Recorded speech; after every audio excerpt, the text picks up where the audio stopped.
జనసేనాని సొంత సైన్యం తిరుగుబాటు బావుట ఎగరవేసింది. కార్యకర్తలే నా బలం, వారే నా నమ్మకం అంటున్న జనసేన అధ్యక్షుడు పవన్ కళ్యాణ్ కు వారి నుంచే నిరసన సెగ తగులుతోంది. ఆంధ్ర రాష్ట్ర భవిష్యత్తు కోసం జగన్ పాలనకు ఫుల్ స్టాప్ పెట్టడానికి పొత్తు అవసరమని పవన్ చెబుతున్నా తమకు సీటే ముఖ్యమని కొంతమంది నేతలు రోడ్డెక్కుతున్నారు. పొత్తుల ఎఫెక్ట్తో తమకు సీటు దక్కకపోవడంతో సీటు తెచ్చుకున్న వారిని ఓడిస్తామని బెదిరింపులకు దిగుతున్నారు. గాడి తప్పిన సైన్యం బెదిరింపులకు జనసేనాని తలొంచుతారా? తిరుగుబాటు సైన్యాన్ని బుజ్జగిస్తారా? ఎదురు తిరిగిన జన సైనికులతో కూటమికి నష్టం జరుగుతుందా?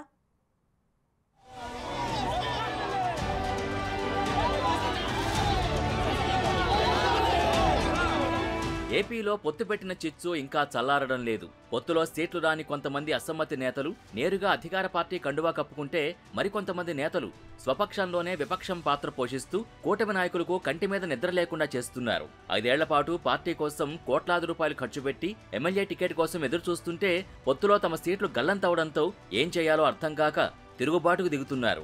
3 పార్టీల్లోనూ ఈ పరిస్థితి కనిపిస్తోంది. ఉమ్మడి పశ్చిమ గోదావరి జిల్లా తణుకు నియోజకవర్గంలో మొట్టమొదటి ఎన్నికల ప్రచార సభకు హాజరైన జనసేనాని పవన్ కళ్యాణ్, టీడీపీ జాతీయ అధ్యక్షుడు చంద్రబాబుకి నిరసనలతో స్వాగతం పలికారు జనసేన పార్టీ అసమ్మతి నేతలు. తణుకు నియోజకవర్గంలో వారాహి యాత్ర సందర్భంగా అక్కడి జనసేన పార్టీ ఇన్ఛార్జ్ విడివాడ రామచంద్రరావు లాంటి నీతి నిజాయితీ గల నాయకులు అసెంబ్లీలో ఉండాలంటూ తణుకు జనసేన పార్టీ అభ్యర్థిగా ఆయన్ని ప్రకటించారు పవన్ కళ్యాణ్.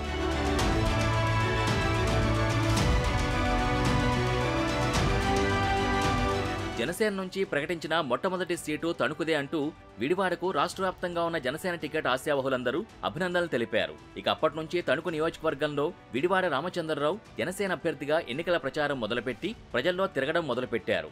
అయితే తర్వాత బీజేపీ పొత్తుకు సయ్యనడంతో ఈక్వేషన్లు మారిపోయాయి. తణుకు సీటు టీడీపీ ఖాతాలోకి వెళ్లడంతో జనసేన నేత విడివాడ తిరుగుబాటు జెండా ఎగరవేశారు. తణుకు జన సైనికులు party PAC chairman Nadendla Manohar ముందు నిరసన తెలిపినా ప్రయోజనం లేకుండా పోయింది. దాంతో స్వతంత్ర అభ్యర్థిగా బరిలోకి దిగే ఆలోచన చేస్తోంది విడివాడ వర్గం. తణుకు ప్రజాగళం బహిరంగ సభ వేదిక వద్దే ఒక్కసారిగా విడివాడ అనుచరులు ప్లకార్డు ప్రదర్శిస్తూ పవన్ కళ్యాణ్ మాట తప్పారని, గెలిచే సీటుని త్యాగం చేశారని, అసలు దాన్ని త్యాగం అంటారా అంటూ ప్రశ్నించారు.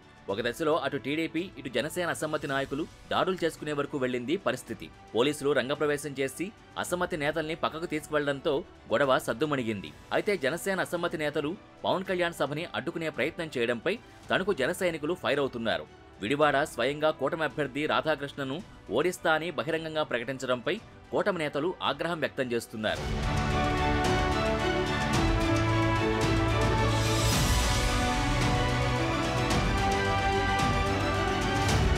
విడివాడకు సీటు రానందుకు తమకు బాధగానే ఉన్న కూటమి అగ్రనాయకుల్ని తప్పుపట్టడం, కూటమి నేతల నిర్ణయానికి వ్యతిరేకంగా పనిచేయడం సరికాదంటూ ఆయనకు దూరం జరుగుతున్నారు జన సైనికులు. పవన్ కళ్యాణ్ తన సొంత అన్న నాగబాబుకి సైతం పొత్తుల లెక్కలతో సీటు ఇప్పించుకోలేకపోయారని, పొత్తు ధర్మం పాటించాలని ప్రాధేయపడ్డ విడివాడ వర్గం శాంతించటం లేదు. పొత్తు ధర్మాన్ని పాటించాలని టీడీపీ, జనసేన, బీజేపీ నాయకులకి చంద్రబాబు విజ్ఞప్తి చేసినా సీటు రాని బాధ అసమ్మతి నేతల్ని నిద్రపోనివ్వడం లేదు. తణుకు నియోజకవర్గంలో 2019 ఎన్నికల్లో టీడీపీ అభ్యర్థిగా పోటీ చేసిన రాధాకృష్ణ స్వల్ప ఓట్ల తేడాతో మంత్రి కారుమూరుపై ఓడిపోయారు. ఇప్పుడు పొత్తులో 3 పార్టీల బలంతో రాధాకృష్ణ విజయం నల్లేరు మీద నడకే అని కూటమి నాయకులు భావిస్తున్నారు.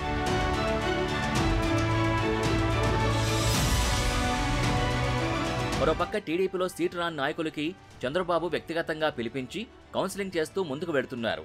పవన్ కళ్యాణ్ కనీసం తమ పార్టీలోని అసంతృప్తి నేతలతో మాట్లాడే ప్రయత్నం చేయకపోవడమే వారిని ఎక్కువ బాధిస్తోందట. సీటు ఎందుకు ఇవ్వలేకపోయానన్న విషయాన్ని పవన్ కళ్యాణ్ అసమ్మతి నేతలకు వివరించి చెప్తే అన్నీ సర్దుకుంటాయన్న అభిప్రాయం వ్యక్తమవుతోంది. అధికార పార్టీని ఓడించాలంటే ప్రతి ఓటు అవసరమే కాబట్టి అసమ్మతి నేతల్ని బుజ్జగించాలని జన సైనికులు తమ సేనానికి సూచిస్తున్నారు. మొదట్లో తమ స్థానిక నేత విడివాడకు అన్యాయం జరిగింది అంటూ పవన్ కళ్యాణ్కి వ్యతిరేకంగా ఆగ్రహంతో రోడ్డెక్కిన జన సైనికులు ఇప్పుడు పవన్ కళ్యాణ్ ఆశయం కోసం తిరిగి కూటమి అభ్యర్థికి తణుకులో మద్దతు ప్రకటిస్తున్నారు.